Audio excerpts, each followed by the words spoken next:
Ils ont partagé les 67 millions d'euros de papa. Je n'ai eu que sa vieille boîte à outils, puis j'ai trouvé le double fond. La lecture du testament avait été rapide, froide, comme une opération chirurgicale sans anesthésie.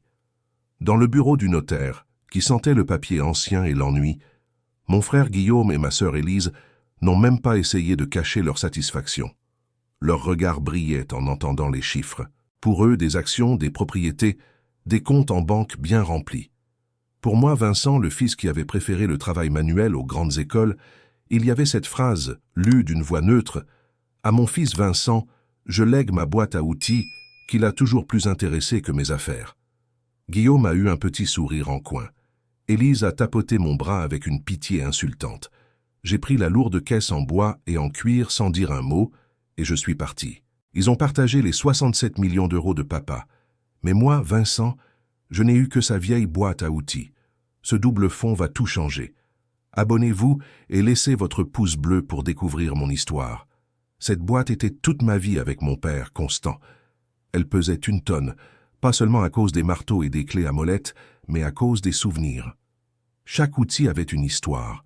Ce tournevis aux manches usées, c'était celui qu'il m'avait appris à tenir. Cette scie, c'était celle avec laquelle nous avions construit une cabane dans le jardin. En rentrant dans mon petit appartement, je l'ai posée sur la table de la cuisine. J'étais partagé entre la tristesse et une colère sourde. Pourquoi m'avait-il laissé si peu? Me voyait-il seulement comme un simple ouvrier, indigne de son empire financier? J'ai passé des heures à la regarder, avant de décider de la nettoyer, comme un dernier hommage. Je sortais chaque outil un par un en essuyant la graisse et la poussière. C'est là que j'ai remarqué quelque chose d'étrange. Le fond de la caisse ne semblait pas tout à fait plat. En passant la main, j'ai senti une très légère bosse, presque imperceptible. Mon cœur s'est mis à battre plus vite. J'ai tout vidé et j'ai examiné l'intérieur de près. Il y avait une petite tête de clou dans un coin qui n'avait rien à faire là. C'était un clou différent des autres, plus brillant. Avec l'un des plus fins ciseaux à bois de mon père, j'ai délicatement fait levier juste à côté. J'ai entendu un petit clic. Le fond de la boîte s'est soulevé, révélant un compartiment secret. Je n'en croyais pas mes yeux. Ce n'était pas de l'argent liquide qui s'y trouvait, mais quelque chose de bien plus précieux.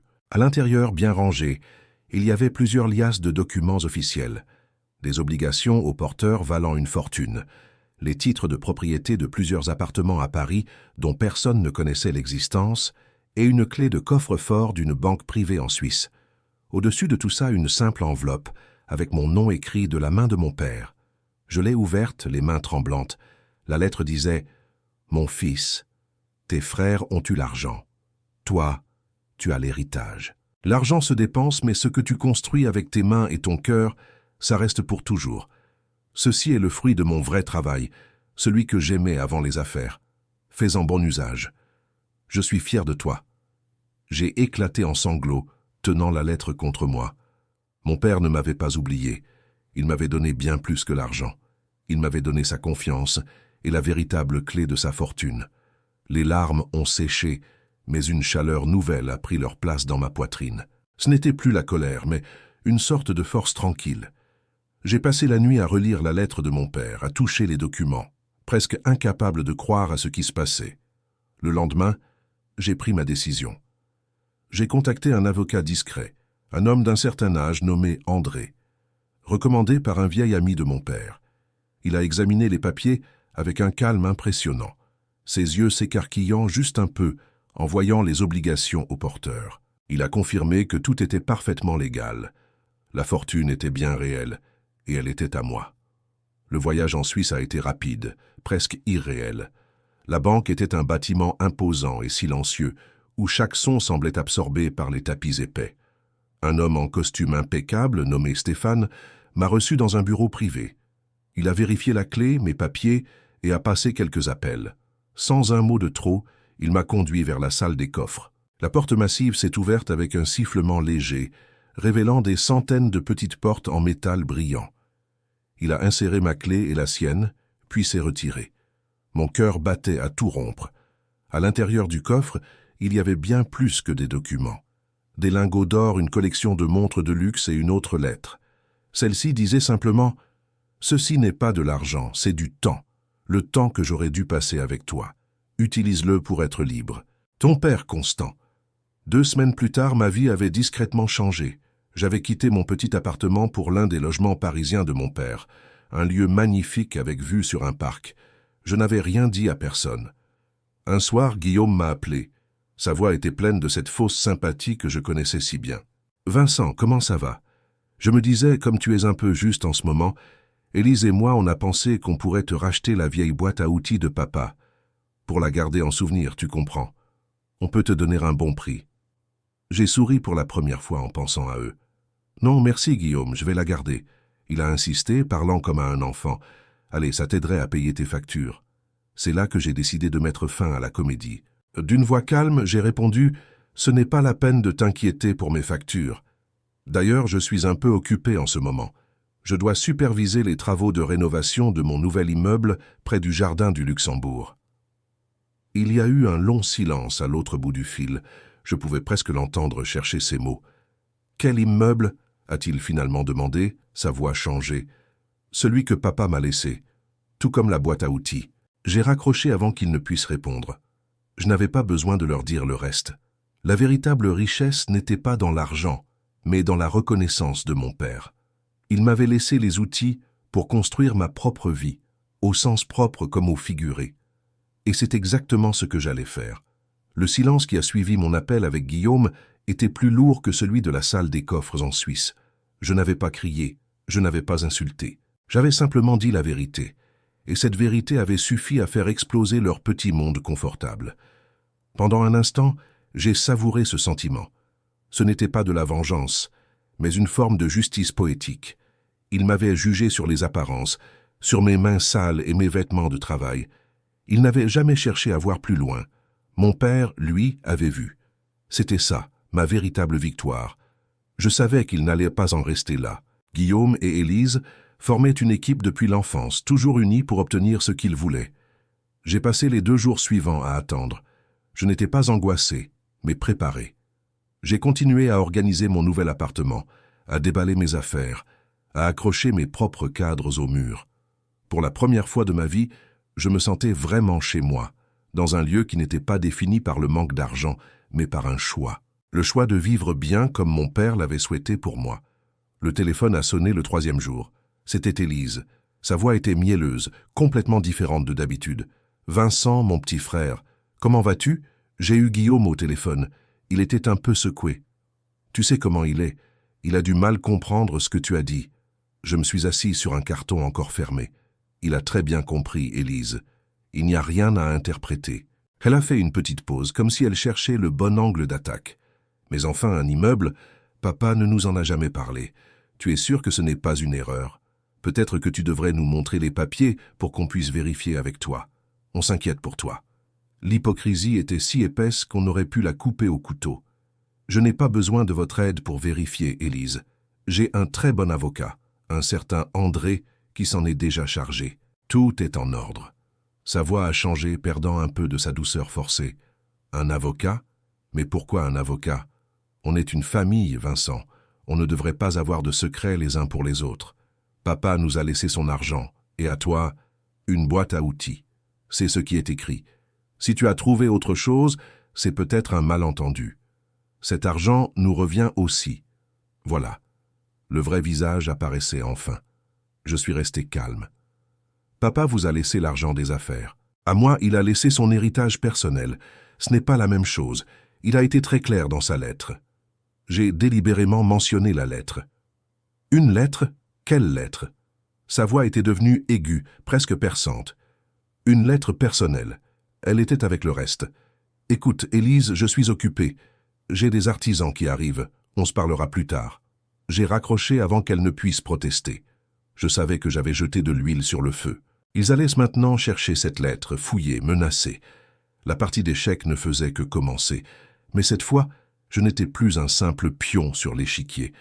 J'avais mes propres pièces, et j'étais prêt à jouer. Après avoir raccroché avec Élise, un silence étrange s'est installé dans mon nouvel appartement.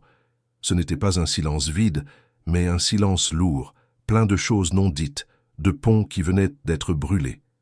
J'ai regardé par la grande fenêtre du salon. Les arbres du parc bougeaient doucement avec le vent. indifférent à la guerre de famille qui venait de commencer. Pour la première fois, je ne me sentais pas comme une victime. J'avais passé ma vie à encaisser les coups, à accepter les miettes qu'on me laissait. Maintenant, j'avais des cartes en main. Mon père ne m'avait pas seulement laissé une fortune, il m'avait laissé une colonne vertébrale. Une semaine s'est écoulée sans nouvelles. Je savais que c'était le calme avant la tempête. Guillaume et Élise étaient en train de préparer leur contre-attaque. J'ai profité de ce répit pour commencer à vivre. J'ai exploré mon quartier, j'ai acheté des meubles qui me plaisaient vraiment, pas juste les moins chers. J'ai même commencé à dessiner des plans pour un petit atelier de menuiserie dans l'une des pièces vides. Je retrouvais le plaisir simple de construire, de créer quelque chose avec mes mains. C'était ça, le véritable héritage. Puis la tempête est arrivée, non pas sous la forme d'un appel téléphonique, mais d'une lettre recommandée.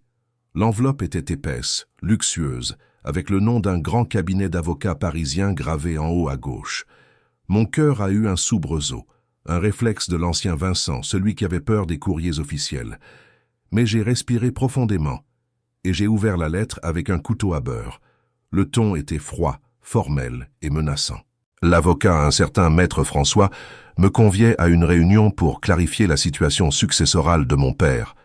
La lettre laissait entendre que j'étais peut-être en possession de biens qui ne m'appartenaient pas légalement et que mes affirmations récentes avaient causé une grande détresse à mon frère et à ma sœur. Elle mentionnait la possibilité d'une action en justice pour abus de faiblesse ou recel successoral si je ne coopérais pas. C'était une tentative d'intimidation pure et simple. Ils essayaient de me faire peur, de me faire croire que j'avais fait quelque chose de mal en acceptant le cadeau de mon propre père. Ils me prenaient encore pour un idiot. Sans hésiter, j'ai pris mon téléphone et j'ai appelé André, mon avocat. Je lui ai lu la lettre. À l'autre bout du fil, j'ai entendu un petit rire sec. « Ah, les voilà !» a-t-il dit d'une voix amusée. « C'est une tactique classique, Vincent. Ils n'ont rien de solide, alors ils secouent l'arbre en espérant qu'un fruit tombe. N'y allez surtout pas. Laissez-moi répondre. » 1 heure plus tard, je suis passé à son bureau. André était d'un calme olympien. « Nous allons leur envoyer une réponse très simple, » m'a-t-il expliqué en ajustant ses lunettes. « Nous allons leur dire que vous n'avez aucune intention de discuter de l'héritage personnel que votre père vous a laissé. Point final. » Il a ajouté en me regardant droit dans les yeux, « Ils ne peuvent rien faire sur le plan légal. Le testament qu'ils connaissent est valide. Ce que votre père vous a donné de son vivant ou par des dispositions privées ne les regarde pas. La vraie bataille, Vincent, ne se jouera pas dans un tribunal. Elle se jouera sur vos nerfs. Ils vont tout essayer pour vous déstabiliser. » En quittant son bureau, je me sentais plus fort que jamais. La partie d'échecs continuait, mais maintenant je connaissais les règles, et j'étais prêt à jouer. La réponse de mon avocat, André, a dû faire l'effet d'une porte claquée au nez. Pendant près d'1 semaine, ce fut le silence radio. Pas un appel, pas un message. Je savais qu'ils étaient en train de changer de stratégie. La menace légale n'avait pas fonctionné. Alors, ils allaient essayer autre chose. J'ai profité de ce calme pour avancer. J'ai vidé la dernière pièce de l'appartement pour y installer mon atelier. En montant mon nouvel établi, le contact du bois sous mes doigts me rassurait. C'était mon monde, un monde de choses concrètes, réelles, loin des mensonges et de la cupidité de mon frère et de ma sœur. Un soir, alors que je finissais de ranger mes outils, on a sonné à la porte. Pas à l'interphone, mais directement à ma porte, ce qui voulait dire que quelqu'un l'avait laissé entrer dans l'immeuble. Mon cœur s'est serré 1 seconde. J'ai regardé par le Judas. C'était Guillaume, il était seul, son visage était dur, fermé. J'ai ouvert. Il est entré sans que je l'invite, en regardant tout autour de lui avec un air de dégoût et d'incrédulité. « Alors c'est vrai, » a-t-il dit, sa voix pleine de mépris. « Le petit ouvrier joue au grand seigneur. D'où vient tout ça, Vincent? Tu as manipulé papa sur son lit de mort ?» Je suis resté parfaitement calme, adossé contre le mur. Papa était en parfaite santé quand il a préparé tout ça pour moi. Il savait exactement ce qu'il faisait. Guillaume a fait quelques pas vers moi, le torse bombé, comme pour m'impressionner. « Tu te moques de moi? Il nous a laissé des millions, et à toi, une caisse à outils. C'est ce qui est écrit. Le reste, c'est à nous. C'est l'argent de la famille. » Son visage était rouge de colère. Il n'arrivait pas à comprendre que notre père ait pu faire un choix qu'il ne contrôlait pas. Pour lui, j'étais juste le simplet de la famille, celui qui n'avait droit à rien. Tu te trompes, Guillaume, ai-je répondu d'une voix posée. Papa vous a laissé son argent, celui qui vient des affaires. À moi, il a laissé son héritage, celui qui vient du cœur. Il a écrit dans sa lettre qu'il savait que vous ne verriez jamais la différence. Et il avait raison. Cette phrase l'a touché plus que si je l'avais insulté. Il est resté silencieux un instant, comme si je venais de le frapper. L'idée que notre père le jugeait si clairement, si durement, était insupportable pour lui. Il a secoué la tête, comme pour chasser cette pensée. Que feriez-vous à ma place? Mon frère et ma sœur m'ont regardé avec pitié, mais cette boîte contenait plus que des souvenirs. Commentez ce que vous en pensez et partagez. Une lettre. Tu n'as aucune preuve de cette lettre. Tu n'as rien du tout, a-t-il sifflé entre ses dents. On va tout te reprendre, Vincent. Tout. Tu vas finir exactement là où tu devrais être. Avec rien. Il s'est retourné brusquement et il est parti en claquant la porte si fort qu'un de mes cadres a tremblé sur le mur. Je suis resté immobile pendant un long moment, le bruit de la porte résonnant encore dans l'appartement. J'avais gagné cette bataille, mais je savais que la guerre était loin d'être finie. Il ne reculerait devant rien. En regardant par la fenêtre, j'ai remarqué une voiture sombre garée de l'autre côté de la rue. Elle n'était pas là avant. Une silhouette était assise à l'intérieur et elle semblait regarder directement mon immeuble. La partie d'échecs venait de devenir beaucoup plus dangereuse. La voiture est restée là toute la nuit, comme une bête tapie dans l'ombre. Le lendemain matin, elle était toujours là. J'ai fait semblant de l'ignorer. J'ai pris mon café en lisant le journal, comme si de rien n'était, mais je sentais son regard métallique sur moi, même à travers les murs. Ils avaient donc décidé de me faire surveiller. C'était à la fois puéril et inquiétant. Ils ne me voyaient plus comme un frère, mais comme une cible. Cette pensée ne m'a pas fait peur. Étrangement, elle m'a rendu plus fort. Mon père m'avait préparé à construire, pas à me battre. Mais je découvrais en moi une solidité que je ne soupçonnais pas. Je ne plierais pas. J'ai décidé de ne pas changer mes habitudes. J'ai enfilé ma veste et je suis sorti. La voiture a démarré son moteur quelques secondes après que j'ai fermé la porte de l'immeuble. Elle me suivait à une distance respectueuse. Je suis allé acheter du bois pour mon atelier, puis je me suis arrêté dans un petit café de quartier que j'aimais bien. Je me suis installé à une table près de la fenêtre, bien en vue. Si Guillaume voulait jouer, alors jouons. J'ai commandé un expresso et j'ai attendu. Je n'ai pas eu à attendre longtemps. Un homme que je n'avais jamais vu est entré. Il était grand, bien habillé, avec un visage qui n'exprimait aucune émotion. Il s'est dirigé droit vers ma table. « Monsieur Vincent, je peux me joindre à vous ?» a-t-il demandé d'une voix neutre sans attendre ma réponse. Il s'est assis en face de moi. « Je m'appelle Éric, je travaille pour votre frère. » Il n'a pas précisé dans quel domaine il travaillait, et c'était mieux comme ça. Le message était clair. Ce n'était pas un avocat. « Guillaume s'inquiète beaucoup pour vous, » a-t-il continué en posant ses mains bien manucurées sur la table. « Une si grande fortune apparue de nulle part. Ça peut attirer de mauvaises personnes, des gens sans scrupules. Ils pensent que vous n'êtes peut-être pas préparé à gérer ce genre de complications. » Le sous-entendu était aussi lourd qu'un parpaing. La complication, c'était lui. C'était une menace à peine voilée, livrée avec un calme glacial. J'ai bu une gorgée de mon café, en le regardant droit dans les yeux. L'ancien Vincent aurait bafouillé, aurait eu peur, mais je n'étais plus l'ancien Vincent. Dites à Guillaume de ne pas s'inquiéter pour moi. Je suis très bien préparé, et s'il a des questions, il peut en parler à mon avocat, maître André. Je suis sûr que vous avez ses coordonnées. J'ai posé ma tasse doucement, sans faire de bruit. Mon calme a semblé le surprendre un peu. Il s'attendait sans doute à voir de la panique dans mes yeux. Il a esquissé un sourire qui n'a pas atteint ses yeux. Comme vous voudrez, mais sachez que les problèmes ne passent pas toujours par les avocats. Il s'est levé aussi tranquillement qu'il s'était assis. Passez une bonne journée, monsieur Vincent. Puis il est parti, me laissant avec mon café froid et une certitude nouvelle. La partie d'échecs était terminée. Il venait de renverser l'échiquier. En le regardant monter dans la voiture sombre qui m'avait suivi, j'ai sorti mon téléphone. J'ai appelé André. « Bonjour, maître », ai-je dit d'une voix ferme. Je crois qu'il est temps que nous parlions de ma sécurité personnelle. J'avais compris que ce n'était plus une simple dispute de famille. C'était devenu une guerre. Maître André a été très direct au téléphone. Sa voix, d'habitude calme et un peu amusée, était devenue sérieuse. « Ils ont franchi une ligne, Vincent. Ce n'est plus une question d'argent, c'est une question de sécurité. Les menaces, même voilées, doivent être prises très au sérieux. Il m'a conseillé de ne plus jamais me retrouver seul avec eux ou leurs envoyés. Il ne s'agissait plus de se défendre avec des papiers, mais de se protéger physiquement. L'idée semblait folle. Une guerre entre frères et sœurs au point d'en arriver là? Mon père aurait eu honte. Sur sa recommandation, j'ai contacté un homme nommé Hubert, un ancien policier reconverti dans la sécurité privée. Hubert était un homme trapu, au regard perçant, qui parlait peu mais bien. Il a inspecté mon appartement, les accès de l'immeuble, et m'a posé des questions précises sur mes habitudes.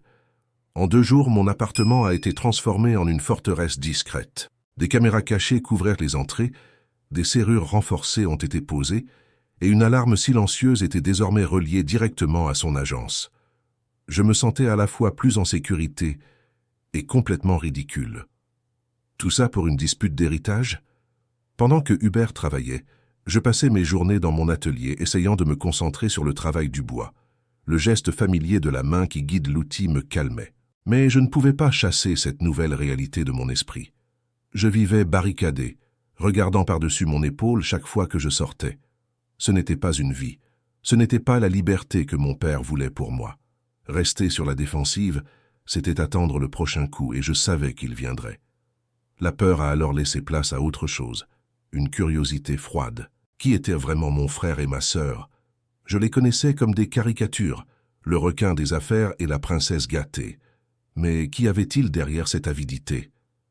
Un soir, j'ai pris une décision. J'ai rappelé Hubert. « Vous faites aussi des enquêtes discrètes ?» ai-je demandé. Il y a eu un court silence à l'autre bout du fil. « Ça dépend de ce que vous cherchez, monsieur. » Sa voix était neutre, professionnelle. « Je veux tout savoir sur Guillaume et Élise, » ai-je répondu, ma propre voix plus ferme que je ne l'aurais cru. Leurs affaires, leurs dettes, leurs amis, leurs secrets. Je veux comprendre à qui j'ai affaire. Je ne voulais pas leur faire de mal, pas encore. Je voulais simplement comprendre la carte du champ de bataille. Je ne pouvais plus jouer ma partie d'échecs dans le noir.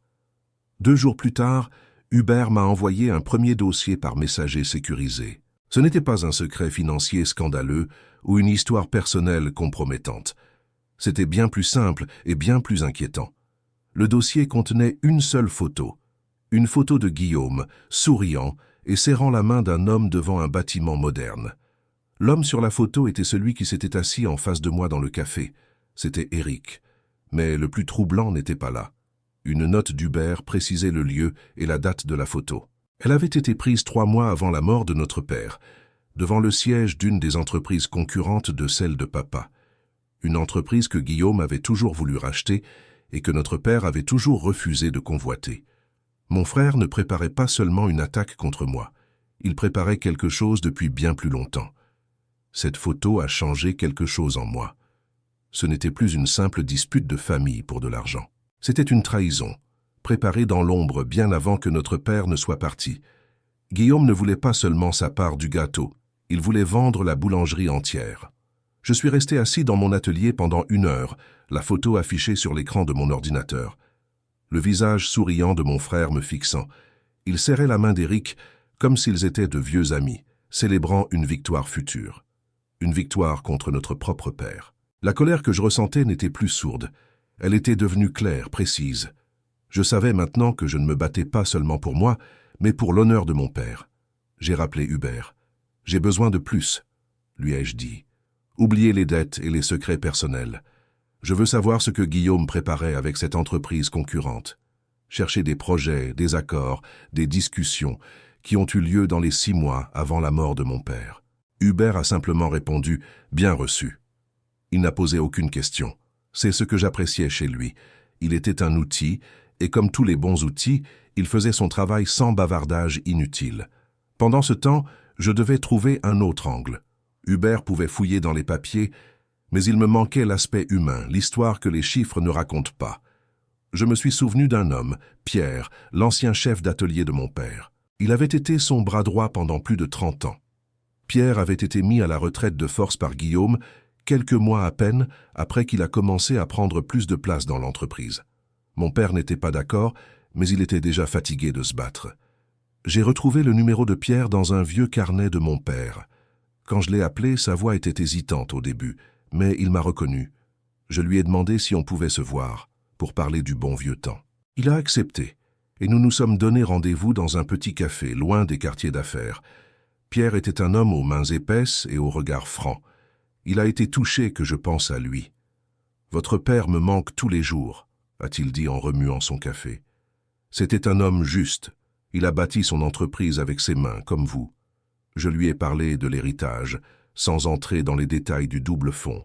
Je lui ai juste dit que Guillaume et Élise essayèrent de me prendre le peu que j'avais reçu. Puis, je lui ai montré la photo sur mon téléphone. Le visage de Pierre s'est durci. Il a posé sa tasse. « Je ne suis pas surpris », a-t-il murmuré. Guillaume voulait tout changer. Il disait que votre père était un dinosaure, qu'il fallait moderniser. Pour lui, moderniser voulait dire vendre à la concurrence pour faire un gros chèque et partir vivre au soleil. Il m'a alors raconté.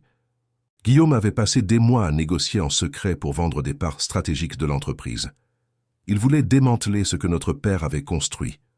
Constant l'a découvert. Selon Pierre, il y a eu une dispute terrible entre eux, la plus grosse qu'il ait jamais vue. Votre père a dit à Guillaume « Tu n'auras jamais le contrôle de mon travail pour le détruire. Jamais. » Une semaine plus tard, j'étais à la retraite. Tout s'éclairait. Mon père n'avait pas partagé son argent. Il l'avait sauvé. Il avait donné des millions à Guillaume et Élise pour les occuper, comme on donne un jouet brillant à un enfant capricieux. Mais l'héritage véritable, l'âme de son travail, il l'avait confié à moi, caché dans la seule chose qu'il savait que je chérirais. La boîte à outils n'était pas un cadeau, c'était une forteresse. Je suis rentré chez moi ce soir-là avec les mots de Pierre qui tournaient en boucle dans ma tête. La colère avait laissé place à une sorte de tristesse profonde. Mon père avait donc passé ces derniers mois à se battre seul contre la cupidité de son propre fils, tout en essayant de protéger l'œuvre de sa vie. Il ne m'avait pas abandonné, il m'avait choisi pour être le gardien de son héritage. Je suis allé vers la vieille boîte à outils, posée comme un trésor au milieu de mon petit salon. J'ai de nouveau ouvert le compartiment secret, le cœur battant. Cette fois, je n'ai pas seulement regardé, j'ai sorti les objets qu'il contenait avec un soin infini. Il y avait une épaisse liasse de documents jaunis, attachés par une simple ficelle. C'étaient les titres de propriété originaux de l'entreprise, ainsi qu'un bloc d'actions aux porteurs qui, à eux seuls, représentaient une part majoritaire. Des actions que tout le monde croyait vendues ou diluées depuis des années. Mon père les avait conservées en secret. En dessous, il y avait une enveloppe scellée à mon nom. Ma main tremblait en l'ouvrant. C'était une lettre, écrite de sa main. Il m'expliquait tout. Les ambitions destructrices de Guillaume, son refus de voir son entreprise vendue à des concurrents sans âme, sa déception. « Il voit l'argent, Vincent », écrivait-il. « Toi, tu vois le bois, le travail, la sueur. C'est pour ça que je te confie tout. Ne les laisse pas détruire ce que nous avons bâti. » Les larmes me sont montées aux yeux. Ce n'était pas une question de millions, mais de mémoire et de respect. Le lendemain matin, j'ai rappelé Hubert. Mon ton avait changé. « J'ai besoin d'une dernière information », lui ai-je dit.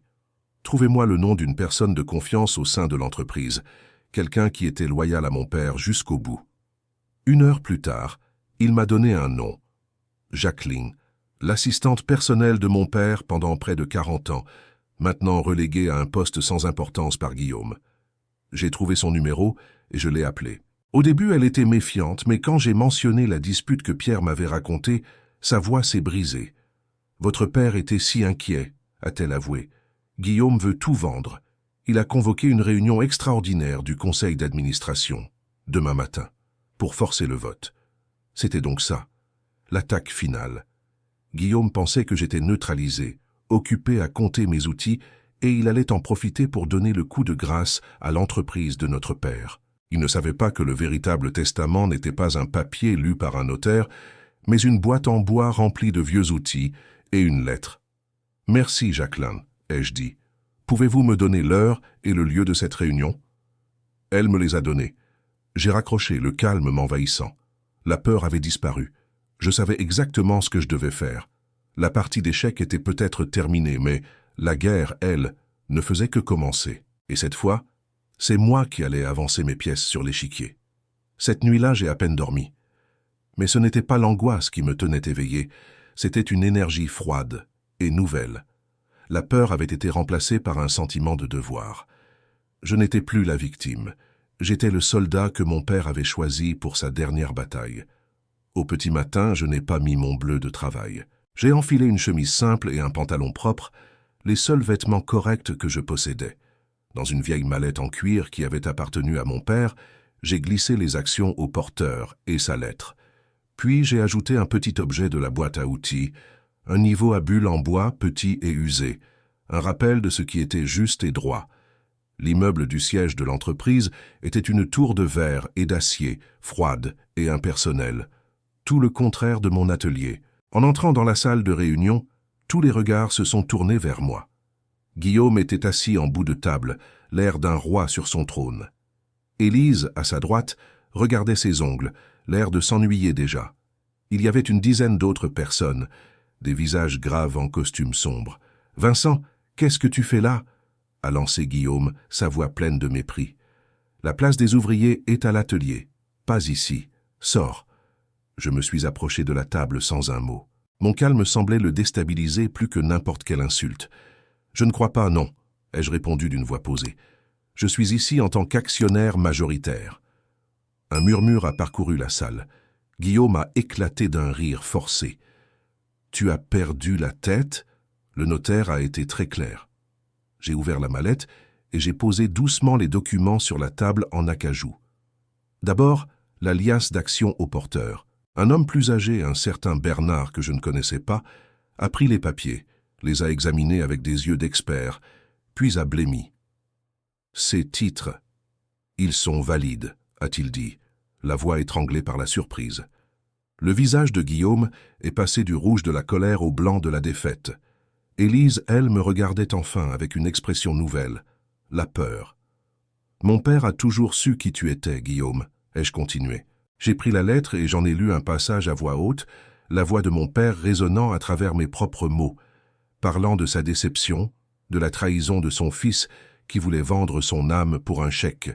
Je parlais de son désir de protéger l'entreprise, pas comme une source de profit, mais comme une famille, une œuvre. Chaque mot était un coup porté à l'image que mon frère avait construite. Quand j'ai terminé, un silence de mort pesait dans la pièce. Guillaume était sans voix, anéanti. Il n'avait plus d'armée, plus de plan. Il n'était plus qu'un petit garçon pris en faute. « La vente est annulée », ai-je déclaré en regardant chaque membre du conseil dans les yeux. Et à partir d'aujourd'hui, les choses vont changer.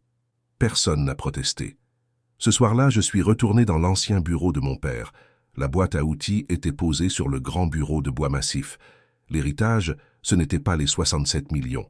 C'était cette confiance, ce fardeau et cet honneur. J'avais gagné non pas une fortune, mais le droit de continuer à bâtir, de la boîte à outils à la découverte d'un secret familial. J'ai trouvé ce que mon père cachait vraiment. O que você achou dessa reviravolta? Inscreva-se para mes historias intensa como esta.